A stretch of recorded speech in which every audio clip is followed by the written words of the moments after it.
అందరికీ హాయ్ అండి. నిన్న షూటింగ్ అని వెళ్ళాను కదా, అదే భర్తపురం సినిమా షూటింగ్ అని చెప్పేసి.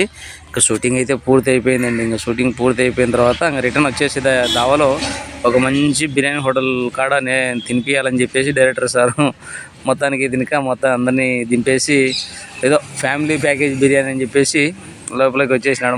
మా టీం అంతా దొరుకుని, అంటే యాక్టర్లు, అనంటిసి డైరెక్టర్లు, కెమెరామెన్లు, డిఓపీలు అందరూ లోపలికి వచ్చేసినా అనమాట. మామూలుగా అందరం వచ్చేసి ఫుల్ బిర్యానీ తీసుకొచ్చి ఇక్కడ పెట్టినారు. మంచి కుండలో తీసుకొచ్చి పాత రోజుల్లో బిర్యానీ అని చెప్పేసి బాగా ఎదురు తీసుకొచ్చి పెట్టినాను అనమాట. ఎవరికి తల్లి పిల్ల బిర్యానీ ఇది నాకు తెలిసినంతలో 5 మంది ఉన్నాం అనమాట. 5 మందికి గాను 2 కుండలు తీసుకొచ్చి పెట్టినారు ఎదురుగా. దాంట్లోకి ఇంకా ఉల్లిగడ్డలు, ఓ నిమ్మకాయ దబ్బాలు, కొంచెం పులుసు తీసుకొచ్చి అక్కడ పెట్టి అదే ఎప్పుడు గంటెల్లానికి పోయింది ఆమె.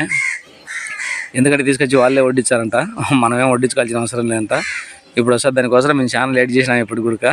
ఎందుకంటే చాలా లేట్ అంటే ఆర్డర్ పెట్టినాక ఎంతమంటే అప్పుడప్పుడు చేసి ఇచ్చారంట. ఇక్కడ పీస్ సార్, అది సార్, ఇది సార్ అని చెప్పేసి మన భాష అయితే రాదు.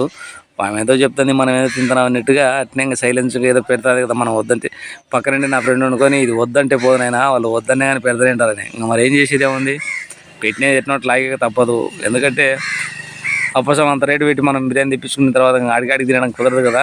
అది కూడా మనకు కూడా కొంచెం నోటికి రుచి అనిపించింది, బాగా లాగించడం అనమాట. నేనైతే ఇంకా ఫోన్లు పక్కన పెట్టి అందరు ఎవరు ఎంత పెట్టుకుంటారు అని చెప్పేసి వీడియో తీసుకుంటాను. మొత్తానికి అయితే బిర్యానీ అయితే బాగుంది తిన్నాక. మా డైరెక్టర్ సార్ ఏం చేస్తున్నాడు ఆయన అంటే, ఏం లేదు సార్ వీడియో పెట్టుకుంటున్నాను, చూసుకుంటే బాగుంటుంది కదా అని చెప్పేసి ఇంకా అయిపోయింది. చేతులు కడుక్కొని కూడా బౌల్స్ వాళ్ళే ఇచ్చినారు. మొత్తానికి తినక బిర్యానీ కడుపు నిండేసింది. సూపర్గా ఉంది బిర్యానీ తినక. ఇంకా తిరిగి మళ్ళీ దావ పట్టినాం మన కారు కాడికి. ఇదిగో కారు వచ్చింది కదా, ఇంకా కార్లో కూర్చొని మన